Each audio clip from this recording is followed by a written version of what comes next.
This is WPTV, William Patterson Television. Welcome back to the desk. We are now at the midway point of the NFL season, and the Jets finally won a game. Here to tell you all about it is Matt Goldman, J.J. Woods, Lamont Hampton, and Javard James. The New York Jets got their first win of the season, beating the Cincinnati Bengals 39-38.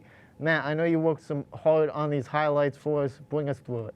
They did it. The New York Jets won a football game. We bring you to the second quarter. Justin Fields, the nice ball there, finds Tyler Johnson in the right corner, and a touchdown for the Jets on fourth down. Next possession here, Flacco, a little handoff to Samaje Perine. Then Perine goes 15-10, 5 touchdowns, Samaje Perine. We take you now to the beginning of the fourth quarter. A little handoff there to Breece Hall in the inside zone, the counter, and he scores his first touchdown of the season. Next possession, Chase Brown goes right up the middle. He just gets enough, and it's called a touchdown, 38-24.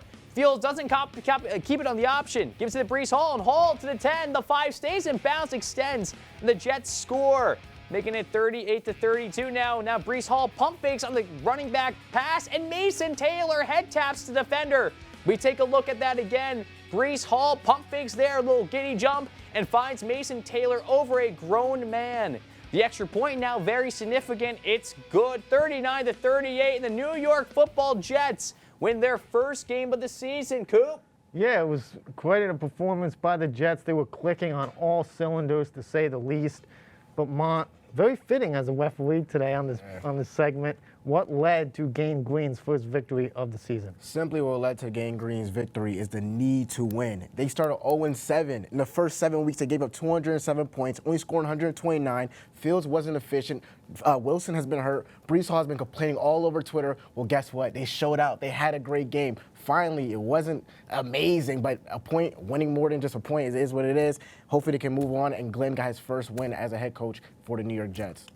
JJ, what led to Gang Green's first win? First of all, I want to say I'm here so I don't get fined, but it's Justin Fields. Justin Fields had a great game, threw for over 244 yards, 1 touchdown, did have 31 yards on the ground, but I just love the fight in this kid. After what Woody Johnson said about him, after what the media said about him, the way he fought back, I just love everything he did. I give him credit for that. He had to be more consistent, though. He's like crying to himself in his closet. That's pretty weird. Hey, man, Don't do that.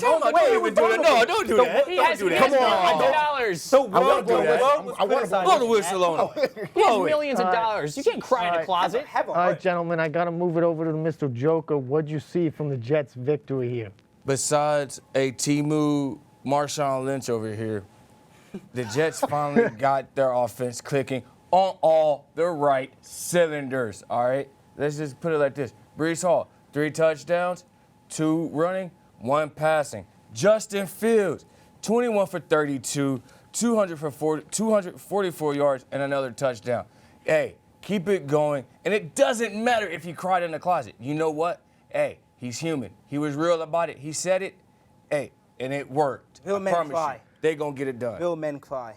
Real men do cry. Very, very entertaining from you, Joko, but I will go to you, Mr. Superman. What'd you see from this game? Yeah, supervillains are full of it, Coop. Man, I don't see Breece Hall being a member of the Jets in 2026, so he boosted his trade value in this game. I'm not entirely sure if he'll be a member of this team by next week. You know, 18 carries, 133 yards, 2 touchdowns, and a passing touchdown, 3 receptions, 14 yards for Breece Hall. The Jets are a terrible franchise. We can all admit this. And they're holding a borderline top 10 running back. Giants rookie running back Cam Skattebo dislocated his ankle and will be missing many games upcoming.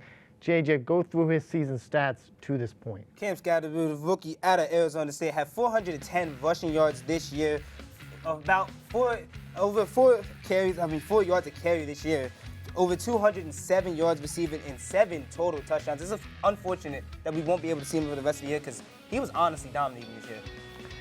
Mr. Superman, I will go to you. Who needs to step up in the Giants' offense? Theo Johnson. When a rookie quarterback loses his best 2 skill guys, a tight end needs to be the safety blanket in the offense. 23 catches, 212 receiving yards for Mr. Johnson, 4 touchdowns. Those numbers can even be higher. Last year, Theo Johnson had 1 receiving touchdown. And he's already looking like one of Dart's favorite targets. There's a lot of concern coming up to the year with him and Daniel Bellinger being the tight ends on this team. But I like Theo Johnson, the second-year guy at Penn State. I mean, you're on the field, obviously, right, as the referee. So What do you need to see from the Giants offense? Who needs to take What I steps? need to see is Wan'Dale Robinson take that leap as a receiver. I mean, the man is on his 4th year, 2nd-round pick out of Kentucky, from Frankfort, Kentucky, while we're at it. Hasn't done much. In his first 4 seasons, 214 total receptions, 1,900,000 yards, 15 carries, 106 rushing yards through 46 games. It's not enough. In this season alone, he stepped up, 38 receptions, tied for 21st, and has more receiving yards than a lot of receiver ones like A.J. Brown. But overall, Wan'Dale has to be that guy with Malik Neighbors and Skattebo both out. JJ? I'm going to go with another receiver, Darius Slayton. I mean, it's time, bruh. You got to step up now. 16 catches on the year, 192 yards, and only 0 touchdowns. 0. I mean, it's time for him to step up. No Malik Neighbors, no Cam Skattebo. He has to be the guy to step up in his offense. He's the veteran on this team. He has to step up. Mr. Joker, I know who you're going with, but talk to me about who needs to step up in the Giants It's offense. the quarterback himself, Mr. Jackson Dart. Hey, if you want to be the leader of the future, if you want to be the quarterback of the future of this team, it's time for you to step up and show what your leadership is about. And not even gonna lie, Skattebo, it did hurt that I lost him on my fantasy team. I lost him too. I did pick up Theo Johnson though, so that was nice. But Jackson Dart will have to step up. He's going to have to be that leader that we all, say he's going to be, and he will be fine. Just got to do his job. The NFL trade deadline is on Tuesday, November 4th, which means it's time to play matchmaker, gentlemen. Gerard, I will go to you. Who is one player on the trading block that would fit in nicely with another team? Well, my player, it would be the one, the only, Shedeur Sanders. Now, I know he's sitting there behind, Dylan Gabriel, who's just being pitiful in Cleveland. But if he was able to go to the Titans, I've been saying this since before the draft. He should have been number 1. Yes, it is zeros all the way down the board, but that is okay because he is the diamond in the rough that is just sitting there wasting away. You want to sit here talking about a running back getting wasted? The Browns are wasting a quarterback. Go to the Titans, Shedeur, and actually show them your skill set. So Gerard, Doesn't the Titans have a quarterback? yeah, they drafted the guy Cam last year. Ward, who is hot garbage. Oh, Put him in the blender. Send him back to college. That's where he should have been at in the first place. Superman, I will go to you. Who is a player on the block that you are looking at? Let's have some fun. Brian Thomas Jr. is getting shopped right now by the Jacksonville Jaguars. He's in kind of a sophomore slump. He has 27 receptions this year, 365 receiving yards, about 13.5 receiving yards, 2 total touchdowns, 1 receiving, 1 rushing. I think the Bills don't have a wide receiver 1. We look at Shakir, we look at Keon Coleman, we look at Josh Palmer. I think the Bills should go after him. At the end of the day, they should, because, this is a legit wide receiver. He had over 1,000 receiving yards as a rookie. You bring in the Buffalo Paramount with arguably the best quarterback in the NFL. It's a recipe for success. It's a chef's kiss. Mr. Referee? listen, it has to be the one, the only Jacoby Myers. We're talking about what the Giants need. The Giants need another receiver, and Myers to the Giants will be amazing. This year, he has 29 receptions, 329 receiving yards, and with that, he has 11.3 yards per catch with a total of 0 touchdowns. Nothing at all. But last season, he had 87 receptions, 1,000 receiving yards, and had 129 targets. Geno Smith cannot connect with him. Jackson Dart will give him the ball. Jackson Dart will target him. And guess what? He's on the last year of his contract. He's only making $5 million.